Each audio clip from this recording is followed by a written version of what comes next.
বিশ্বনবী ইয়াতিম ছিলেন জানেন সবাই। মায়ের পেটে থাকতেই বাবা নাই,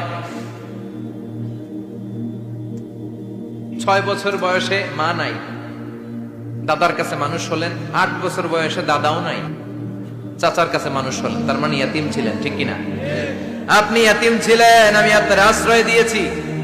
এরপর আল্লাহ 2 নাম্বার অনুগ্রহের কথা বললেন, ওয়া ওয়াজাদাকা দাল্লান ফাহাদা। ও নবী, আপনাকে আমি পথহারা পথিকের মতো ঘুরতে দেখেছি, তারপরে সঠিক পথ দেখিয়ে দিয়েছি। ওয়াজাদাকা দাল্লান, আমি আপনারে গোমরা অবস্থায় পেয়েছি, এরকম বলা যাবে? বিশ্বনবী কি 40 বছর বয়সের আগে গোমরা ছিলেন? না, he was searching the right path and Allah guided him to the truth way, to the correct way. উনি পথ খুঁজছিলেন। আমি যাব দেবিদ্দার, কি রে পথ এইটা না ওইটা? আল্লাহকে ওইটা না এটা দিয়ে যাও, ওইটা দিয়ে যাও না এটা দিয়ে যাও, সুবহানাল্লাহ পড়েন। পথ খুঁজছিলেন, এইটা যাব না ওইটাই, কোনটা আমার পথ, এইটা না ওইটা? ফাহাদা, আল্লাহ বললেন এইটা না ওইটাই চলো, সুবহানাল্লাহ পড়েন। আমাদেরকে পথ দেখায় কে? আমি যদি কোনদিন পথ ভুলে যাই, হাতছানি দিয়ে কাছে নিও, মমতার বন্ধনে আমায় বেঁধে সব ভুল ক্ষমা করে দিও। পড়েন আমিন। আমরা পথ হারালে পথ দেখায় কে? আবার তাফসিরে এসেছে, আপনি হারিয়ে গিয়েছিলেন, আমি আপনাকে ফিরিয়ে দিয়েছি। পাহাড়ি কোন একটা রাস্তায় বিশ্বনবী ছোটবেলা হারিয়ে গিয়েছিলেন, আল্লাহ তাআলা বিশ্বনবীকে আবার চাচার কোলে ফিরিয়ে দিলেন। এই বর্ণনাটা দুর্বল। সঠিক মত হচ্ছে বিশ্বনবী পথ খুঁজছিলেন, সঠিক পথ, আল্লাহ বিশ্বনবীকে সঠিক পথ দেখালেন, সুবহানাল্লাহ পড়েন। 3 নাম্বার অনুগ্রহ, ওয়াজাদাকা আইলান ফাআগনা, আপনি ছিলেন নিঃস্ব, টাকা পয়সা ছিল না। তাফসিরে এসেছে ফাআগনা বিখাদিজা, খাদিজার মাধ্যমে আমি আপনারে ধনী বানায়া দিছি। বিশ্বনবীর কিন্তু টাকা পয়সা ছিল না জানেন, ছাগল চড়াতো, কাউবয়। মা মিন নাবিয়্যিন ইল্লা রাআল গানাম, ছাগল চড়াতেন। এরপরে খাদিজাতুল কুবরার স্টাফ হিসেবে, কর্মচারী হিসেবে ক্যারিয়ার শুরু করলেন। এরপর বিজনেস ম্যাগনেট হিসেবে শুরু করলেন। খাদিজাতুল কুবরার সাথে যখন বিয়ে হয়ে গেল, খাদিজাতুল কুবরা তাহেরা ওনার সব সম্পদের মালিক বিশ্বনবীরে বানায় দিলেন। আল্লাহ বলেন, তোমার তো কিছু ছিল না নবী, খাদিজার মাধ্যমে বিয়ে পড়িয়ে দিয়ে আমি তোমারে ধনী বানিয়ে দিলাম। 3টা অনুগ্রহের কথা স্মরণ করালো কে? 3টা অনুগ্রহের কথা স্মরণ করিয়ে দিয়ে এবার বিশ্বনবীর 3টা ওয়ার্ক প্ল্যান দিবেন। কয়টা ওয়ার্ক প্ল্যান? কয়টা কর্মসূচি? 3টা। শুনবেন। নাম্বার 1, আল্লাহ বললেন, ফাআম্মাল ইয়াতীমা ফালা তাকহার। ও নবী, প্রথম কর্মসূচি, খবরদার এতিমের সাথে খুব খারাপ আচরণ করবেন না। কারণ আপনি নিজেই এতিম ছিলেন। নিজে কি ছিলেন? কথা কন। এতিমে এলাকায় আসেনি? এতিমরা সমাজের সবচেয়ে সুবিধা বঞ্চিত মানুষ। এতিমের সাথে খারাপ আচরণ করবেন না। বিশ্বনবী বলতেন, এদিকে তাকান, আঙ্গুলের দিকে তাকাইছেন, আনা ওয়া কাফিলুল ইয়াতীমি হাকাদা ফিল জান্নাহ, আমি এবং এতিমের রক্ষণাবেক্ষণকারী, লালন পালনকারী একসাথে এইভাবে জান্নাতে থাকবে। এতিমের পালনকারী আমার প্রতিবেশী হবে, আর লালন পালন করবে তো দূরের কথা, এতিমের মাল খাইয়া শেষ। আছে না নাই? ইন্নাল্লাযীনা ইয়াকুলুনা আমওয়ালাল ইয়াতামা যুলমান ইন্নামা ইয়াকুলুনা ফি বুতুনিহিম নারা ওয়া সায়াসলাউনা সাঈরা। তুই এতিমের মাল খাস, তুই এতিমের সম্পদ খাস নাই, তুই জাহান্নামের আগুন পেটে ঢুকিয়েছিস। এতিমের সম্পদকে সে রক্ষণাবেক্ষণ করে দিয়ে এতিমের একটা ব্যবস্থা করে দিবে, ওইটা না, এতিমের সম্পদ মাইরা খায়া ফেলায়। তুমি এতিমের সম্পদ খাও নাই, তুমি জাহান্নামের আগুন পেটে ঢুকিয়েছো। এতিমকে ভালোবাসবেন, এতিমরে ভালোবাসা মানে নবীরে ভালোবাসা। কারণ আমার নবী এতিম ছিল, ঠিক কি না? এতিমের মাথায় হাত বুলিয়ে দিবেন। আল মাসহু, খেয়াল করেন, আল মাসহু আলা রাসিল ইয়াতীম ইউজিলু কাসওয়াতাল কলব। এতিমের মাথায় হাত বুলিয়ে দিলে হৃদয়ের কাঠিন্যতা দূর করে দেয় কে? আল্লাহ। এক সাহাবী এসে বললেন, ইয়া রাসূলুল্লাহ, জাআ রাজুলুন ইলা রাসূলিল্লাহ ওয়া ইয়াশতাকি কাসওয়াতাল কলব।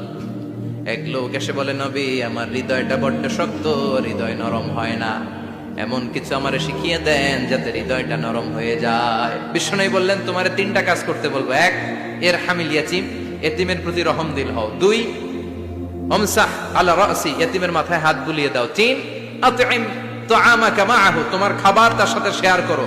ইয়ালিনু কলবুক, তোমার হৃদয়টা নরম হয়ে যাবে। অনেকে আছে দোয়া করলে চোখ দিয়ে পানি বের হয় না, আছে না নাই? কঠিন হৃদয়, হৃদয় নরম হয় না। এতিমের মাথায় হাত বুলিয়ে দিবেন, আপনার হৃদয়টারে নরম করে দিবে কে?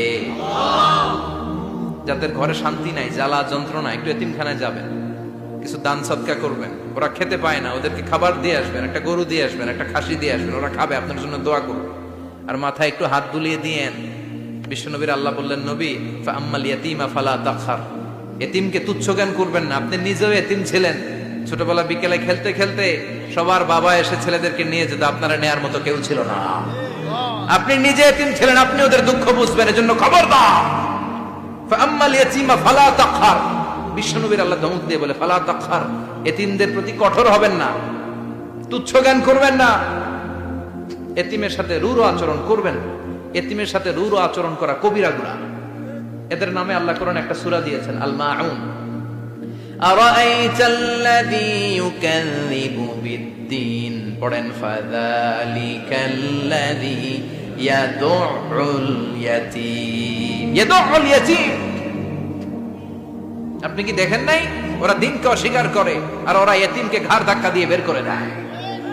এতিমের সাথে যারা খারাপ আচরণ করে এরা কখনো ভালো মানুষ হতে পারে না। এজন্য এতিমের সম্পদ অন্যায়ভাবে আত্মসাৎ করা যাবে। এতিমের মাথায় হাত বুলিয়ে দিলে হৃদয়টারে নরম করে দেয় কে? বিশ্বনবী এতিম ছিলেন, তাই এতিমের দরদ বিশ্বনবী ভালো বুঝেন। এজন্য বিশ্বনবীর প্রথম ওয়ার্ক প্ল্যান কর্মসূচি দিলেন, ফাআম্মাল ইয়াতীমা ফালা তাকহার। খবরদার, নবী এতিমের সাথে কখনো খারাপ আচরণ করবেন।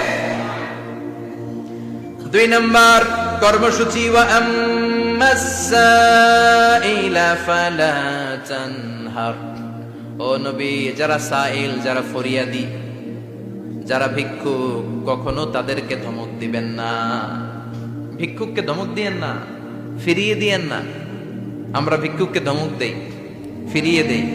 গাড়ির মালিক গাড়িতে বসে আছে, রাস্তায় জ্যাম, কিছু ভিক্ষুক এসে স্যার 2টা টাকা দেয়, ধমক দেয়, আছে না নাই? ও ভাঙ্গা থালা হাতে নিয়ে দাঁড়িয়ে আপনার কাছে টাকা চায়। আপনি বড় সাহেব, ওরেও বড় সাহেব বানাইতে পারতো কে? ওই ভাঙ্গা থালাটা আপনারে হাতে দিয়ে রাস্তায় নামাইতে পারতো কে? এই কাজটা করতে আল্লাহর কয় সেকেন্ড লাগে? এজন্য ফাআম্মা সাইলা ফালা তানহার, খবরদার, ফরিয়াদি ভিক্ষুককে তাড়িয়ে দিয়েন না। যতটুকু পারেন দেন। বিশ্বনবী কখনো কোনো ফরিয়াদিকে তাড়িয়ে দিতেন না। সুবহানাল্লাহ পড়েন। যেই বিশ্বনবীর কাছে এসে কিছু চাইতো, বিশ্বনবী দিতেন। বিশ্বনবী কখনো কাউকে ফিরিয়ে দিতেন না। বিশ্বনবীর কাছে চাওয়া মাত্র বিশ্বনবী দিতেন, না বলতে জানতেন না। সুবহানাল্লাহ পড়েন। না, এটা কেমন করে বলে বিশ্বনবী জানতেন না। একবার এক সাইল এসে বললে, ইয়া রাসূলুল্লাহ আ'তিনি কামিসান, আমাকে একটা জামা দেন। বিশ্বনবীর গায়ে তখন একটাই জামা। কয়টা? বিশ্বনবী কি আর করবেন, না তো করতে জানেন না, নিজের জামাটাই খুলে দিয়ে দিলেন। এখন বিশ্বনবীর গায়ে কয়টা জামা? কয়েকটা। কয়টা? কোনো জামা নেই, ছিল কয়টা? ওইটাই তো দিয়ে দিস। আল্লাহ বিশ্বনবীরে বললেন, ওয়াল্লাযীনা ইযা আনফাকু লাম ইউসরিফু ওয়া লাম ইয়াকতুরু ওয়া কানা বাইনা যালিকা কাওয়ামা। মুমিনদের বৈশিষ্ট্য হবে এমন, যখন দান করবে, দান করতে যে অপচয় করবে না, কিপটামিও করবে না, মাঝামাঝি। সুবহানাল্লাহ। মানে বুঝালেন নবী, আপনার যদি 2টা জামা থাকতো না হয় একটা দিতেন। ছিল কয়টা? তো ওইটা যে দিয়েছেন আপনি গায়ে দিবেন কি? কি নবী ছিল? একটা ছিল, একটাই দিয়ে দিয়েছে। সুবহানাল্লাহ পড়ে।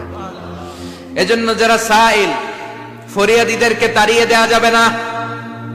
উপরের হাত নিচের হাতের চেয়ে উত্তম। যারা দান করে, যারা সাইল ফরিয়াদিদেরকে দেয়, ভিক্ষুকদেরকে যারা দেয়, তাদেরকে পছন্দ করে কে? দে যাকাত, দে যাকাত, তোরা দে রে যাকাত, তোর দিল খুলবে পরে, আগে খুলু খাত। দে যাকাত, দে যাকাত, তোরা দে রে যাকাত। ঠিক কিনা? দানশীলদের পছন্দ করে কে? আল্লাহ কৃপণদেরকে পছন্দ করে না। আল্লাহ দানশীলদেরকে পছন্দ করে। ডান হাত যা দান করে, বাম হাত তা জানে না, তার মানে গোপন দান। কি দান? গোপন দান আল্লাহর কাছে প্রিয়। গোপন দান আল্লাহর ক্রোধকে প্রশমিত করে, কমিয়ে দেয়। আপনার কোনো পাপ কাজের কারণে আল্লাহ যদি আপনার উপর রেগে থাকে, আপনি গোপন কিছু সদাকা করবেন, দেখবেন আল্লাহর রাগ কমে গিয়েছে, আল্লাহ আপনার উপর খুশি হয়ে গিয়েছে। সুবহানাল্লাহ পড়েন। কিন্তু লোক দেখানো যদি 1 কোটি টাকা দেন, অমুক ভাই মসজিদের জন্য দান করেছে 5 লক্ষ টাকা, বলেন মারহাবা। ওই কয় মারহাবা। এই যে মারহাবা মার্কা যে দানটা, এটাতে কোনো সওয়াব যদি যদি তার মনের ভিতরে এই ইন্টেনশন থাকে যে আমারে মারহাবা বলবে, আমাকে হাতেম তায়ের চাচাতো ভাই বলবে, আমাকে দানবীর সমাজসেবক বলবে, শিল্পপতি বলে তাকবীর দিবে, ঘোষণা দিবে, এই ইন্টেনশন নিয়ে যদি থাকে, এই 5 লক্ষ টাকায় কোনো কানা পরিমাণ সওয়াব হয়েছে, এটারে মিজানের পাল্লায় তুলে দিলে কিয়ামতের দিন কোন ওজন হবে? কিন্তু আল্লাহরে খুশি করার জন্য 1 টাকা দিয়েছেন দান বক্সে। জুমার দিন বক্স যায় না, দান বক্স, 1 টাকার কয়েন টুপ করে ফেলে দিলেন, একজনকে দেখানোর জন্য দিলেন। তিনি কে? ওইটাকে উহুদ পাহাড়ের সমান ভারী করে আপনার আমল নামে আল্লাহ তুলে দিবে। কামা ইউরাব্বি ফুলুয়াহু, হাদিসে এসেছে, ওটের মালিক যখন দেখে তার ওটের বাচ্চা হয়েছে, তখন ওটের মালিক বড্ড খুশি হয়ে যায়। এই বাচ্চাটারে খাইয়ে দাইয়ে পেলে পুষে বড় করে। আমাদের দেশে যারা গরু পালে, গরু গাভী পালে না, কথা বলেন, পালে, তো বাচ্চা হলে এটারে বড় করে কুরবানির হাটে বিক্রি করবে, আছে না নাই? এটা আস্তে আস্তে বড় করতে থাকে, বড় করে করে বিশাল নাদুস নুদুস করে। আল্লাহ বলে, যেই দানটা তুই আমার জন্য করেছিলি, ওটা যদিও সামান্য হয়, আমি বাছুরের মতো খাইয়ে দাইয়ে পেলে পুষে বিশাল বড় করে উহুদ পাহাড়ের সমান করে তোর আমল নামার ভিতর কিয়ামতের দিন ঢুকায় দেব। এজন্য আম্মা সাইলা ফালা তানহার, খবরদার ভিক্ষুককে ধমক দিবেন না। 3 নাম্বার কর্মসূচি, ওয়া আম্মা বিনিআমাতি রাব্বিকা ফাহাদ্দিস, আপনার রবের পক্ষ থেকে যেই নিয়ামতগুলো পেয়েছেন এগুলোর বর্ণনা শুরু করে দেন। ওয়া আম্মা বিনিআমাতি রাব্বিকা ফাহাদ্দিস, রবের পক্ষ থেকে যে নিয়ামত পেয়েছেন এগুলো বর্ণনা শুরু করে দেন। অনেকে আছে আল্লাহর পক্ষ থেকে অনেক নিয়ামত পেয়েছে, এগুলোর প্রকাশ ঘটায় না, আছে না নাই? কথা কন। কোটি টাকার মালিক হয়েছেন আপনি, কোটি কোটি টাকার মালিক। অনেকে আছে 1000 কোটি টাকার মালিক, সিরা জামা পড়ে, আছে না নাই? তো আপনাদের সিরা জামা পড়তে কইছে কি?